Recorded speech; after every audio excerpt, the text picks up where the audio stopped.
2025 is going to be the worst year of your life unless you apply what I'm about to tell you.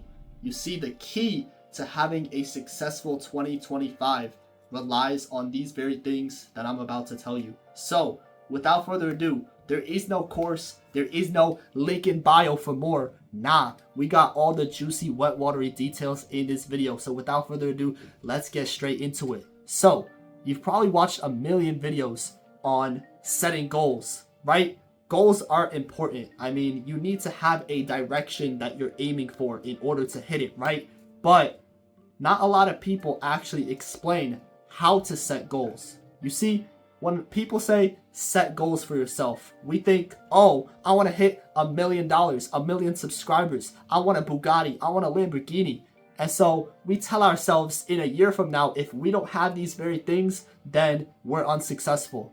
But that is quite literally setting you up for failure. You see, you're trying to climb the mountain in one step, but that's not how it works. So in order to actually succeed in your goals, you need to set goals that you can actually hit. Because say, for example, you know how you have a dart and you try to throw it and hit the middle of the dartboard? You see, when you set these high expectations, these high goals, it's like throwing a dart at a dartboard that is like 1 million feet away. So no matter how hard you throw that dart, it's not going to hit the board. So you need to set goals that you can actually reach. Set goals that you can actually hit. And this way, this is how you actually make progress towards those goals. And eventually, you can actually make bigger goals. You can actually achieve bigger goals. But if you're just setting this very long distant goal like this, oh, I want to hit 100,000 subscribers, and if I don't hit this number by the end of the year, then I'm a failure. Then you're just setting yourself up for failure. Because then when you don't actually hit that goal, you know what's crazy? I've set these very goals. I've said these very things to myself. Like, I was literally telling myself I want 100,000 subscribers by the end of the year. And so obviously I wasn't very consistent. I'm not gonna lie. Like, I started working this 9 to 5. You guys don't need to hear the gist of that, but obviously I'm nowhere near that. But I've made 3 times the progress, 300% more progress from what I was at the beginning of the year in 2024. And so obviously I've made progress. I've literally made 300% progress, but I'm not nowhere near the goal that I set at the beginning of the year. And so this literally, again, it sets me up for failure because now I feel down bad. I feel bad about myself because I didn't hit or achieve the goal that I set. But you forget that you actually made progress towards that goal. But you don't even realize that because now you're just like, ah, man, I didn't hit that exact number, that exact goal. So I'm automatically a failure. So when you're actually setting goals, when you're going for a certain goal, make sure that goal is actually obtainable, because you don't want to set these goals that are too far off in the distance, because you probably will never hit these goals in your life. And so if you keep working towards it, like, yeah, you will make progress, but you might not hit those goals. So set up goals that you can actually hit and slowly work up to. So for example, like my PR for bench right now is 215. So I'm gonna set a goal not to hit 420 pounds on bench. No, I'm gonna say, okay, my goal is maybe 225 or 235, maybe not by the end of the year, but in a few months from now, and we'll see what happens from there. This is actually a better approach because now you can actually make better progress towards that goal, because once you start to see the progress that you're making towards that goal, that is going to actually motivate you. But if you had this crazy number like, oh, 420 pounds on bench, and I imagine I did hit 225 on bench, but I set the goal of 420 pounds, right? And so I'm obviously going to feel down bad. But guess what? I actually surpassed my limits. I actually hit a higher PR.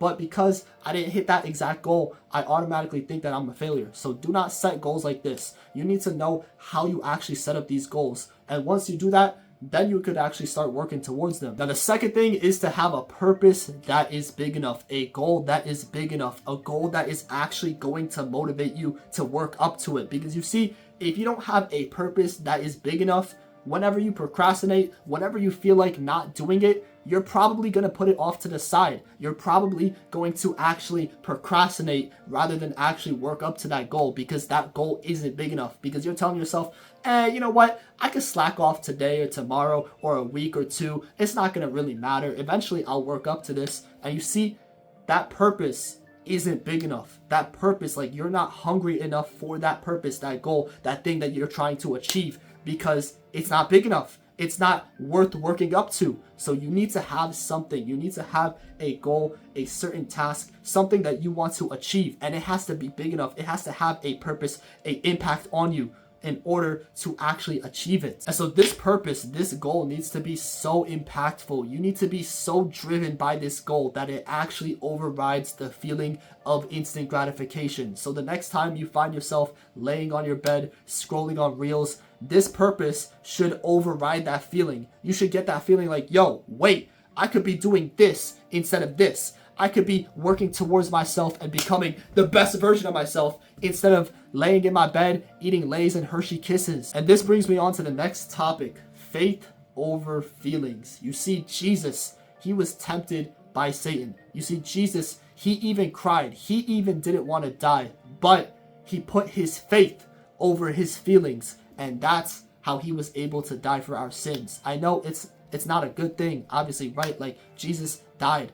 You know, dying is not a good thing. But guess what? He overcame death. He overcame the darkness because he is the way, the truth, and the life. And so we got to follow this. We got to follow Jesus and his way as an example. So you need to put your faith over your feelings. So whenever you don't feel like actually working towards that goal, look at Jesus for an example. What did he do? He denied himself and picked up his cross. And that's how he kept moving forward. But if you're going to listen to your feelings and be succumbed by your own feelings, chances are whenever you don't feel like going to the gym, you'll probably just not go to the gym.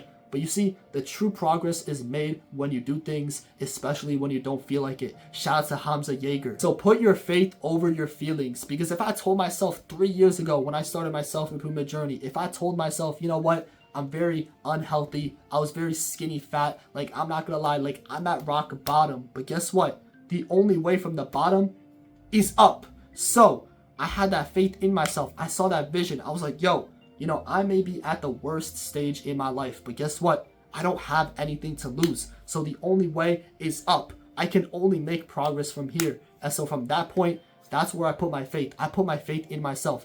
Even though guess what? I didn't see results for 4 to 5 months. But after that, guess what? Consistency, progress, it compounds. And once I started to see that progress, I became even more motivated to surpass my limits. Now, obviously, we just talked about goals, but the next thing is to work in silence. You see, a snake doesn't tell its prey that it's going to kill it before killing it, right? So don't tell your goals to everyone. Don't tell your goals even to your friends or your family, because chances are, if they haven't done it, they're not going to see you doing it. And so they're going to try to say, oh, you know what? Think realistic. You know, this is maybe a 1 in a million chance. But guess what? I'd rather take that 1 in a million chance than to not take the chance at all, right? Like, obviously, there's going to be risks in life. There is going to be times where you need to take that risk, right? It's called a leap of faith, not a leap of sight. We walk by faith, not by sight.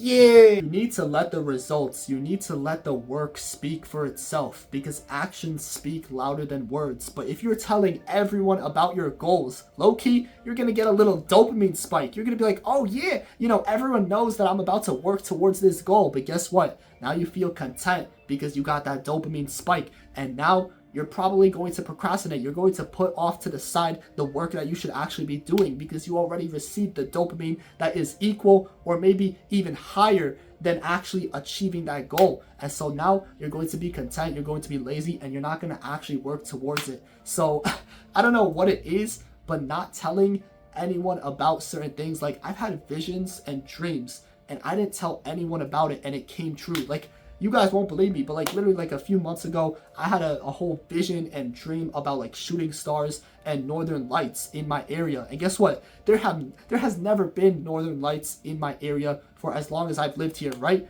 And guess what? Literally a week after, I saw shooting stars and I also saw northern lights, like red northern, like, bro, it's so crazy. Like, I can't even comprehend it, but I don't know what it is about the universe, but when you don't tell anyone about the goal or about that vision and you just work on it and you keep it to yourself, it starts to manifest. But obviously, I'm not manifesting like with some spirits. The only person that I'm manifesting with is Jesus. Jesus is the way, the truth, and the life. And we will work because he's our strength. He's my strength, at least. I don't know about you. But obviously, I'm not saying you should start manifesting with all these spirits and all that. No. The only spirit that I believe in is the Holy Spirit. And the only person that I'm going to manifest my life with is Jesus, is the way, the truth, and the life. But you got to stop telling your goals to everyone. You see, Jesus, he could have told everyone, like he already knew that Judas, for example, was a betrayer. But he treated Judas so good that none of the disciples knew that he was a betrayer, that he was actually the person that was going to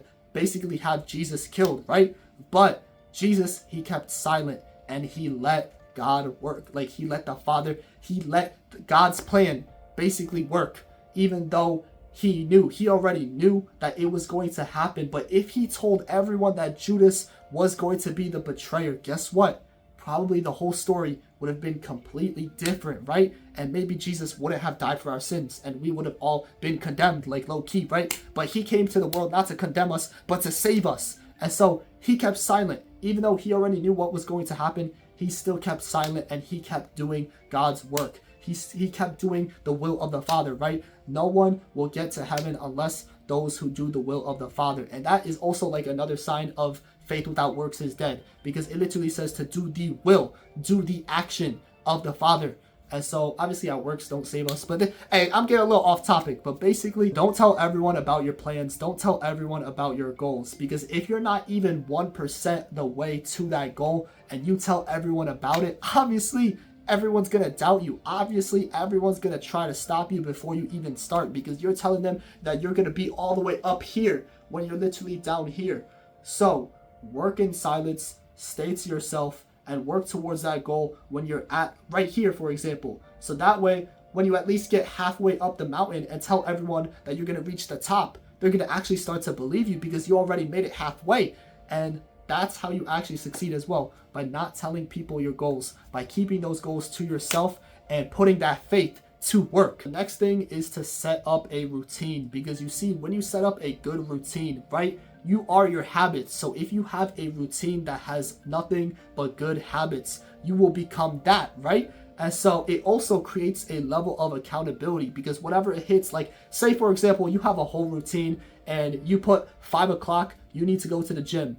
But once it hits 5 o'clock and you're still laying in your bed, you're like, oh, wait, I need to be at the gym right now. And so this holds you to a level of accountability. So if you actually miss the gym, then you realize where you messed up. But if you never had the routine in the first place, you would have probably be like, man, it's all right. I could miss a day. I could miss a day or 2 or 3 or a week or 2. And eventually that thing just keeps stockpiling. You'll miss a day or 2, then it's a week, then it's a month, and then it's a year, and then it's your whole life. So why not create that routine right now? Literally get out a crusty sheet of paper, or, you know, I got myself a journal here, and literally create a routine. It literally takes 5 to 10 minutes to create a routine.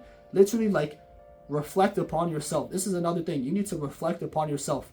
Look at the habits that you do. Write down the habits that you currently do and see which ones you can actually take out. Which one, like, for example, we probably waste like 1 to 3 hours a day on social media, or scrolling, procrastinating on Reels or TikTok or whatever. So you can literally take that out of your day and implement. Instead of wasting 3 hours of your day doing nothing, you could put 3 hours of that day, like an hour at the gym, an hour making yourself that nice meal, and an hour to literally like create content, right? And so that's literally 3 productive habits right there that you could be doing every single day to grow closer towards your goals. And by having a successful routine, it's going to eliminate procrastination, and you'll get closer and closer towards your destination. But it's not always about the destination. Rather, it's about the journey, because the person that loves to walk will make way more progress than the person that loves the destination. So basically, you need to make it to where you actually enjoy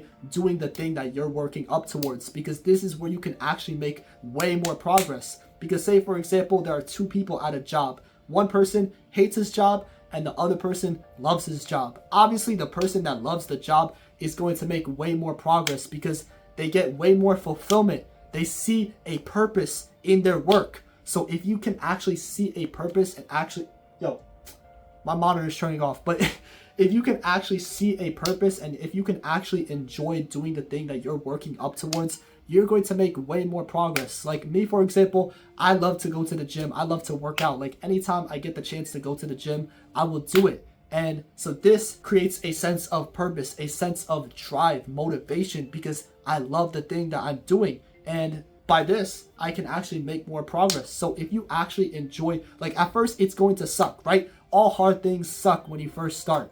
Pause, I don't know.